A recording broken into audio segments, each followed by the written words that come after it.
नवी मुंबई महानगरपालिका परिवहन कर्मचारी सहकारी पतसंस्थेच्या 28व्या वार्षिक अहवालाचे प्रकाशन ऐरोलीचे आमदार गणेश नाईक यांच्या हस्ते संपन्न झाले।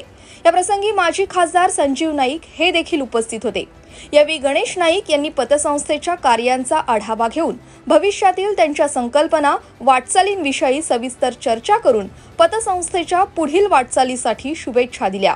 यावेळी माजी नगरसेविका नेत्रा शिर्के, माजी नगरसेवक संपत शेवाळे, श्रमिक सेनेचे सरचिटणीस चरण जाधव, NNMT श्रमिक सेना मध्यवर्ती कमिटीचे अध्यक्ष किशोर पाटील तसंच संस्थेचे विद्यमान अध्यक्ष विजय भोईर, उपाध्यक्ष दिलीप शिंदे, सचिव दिलीप भोईर, खजिनदार विनोद गायकर तसंच संस्थेचे विद्यमान संचालक मंडळ, माजी संचालक मंडळ आणि सेंट्रल कोर कमिटीचे सर्व पदाधिकारी उपस्थित होते। Bureau report, Navi Mumbai network.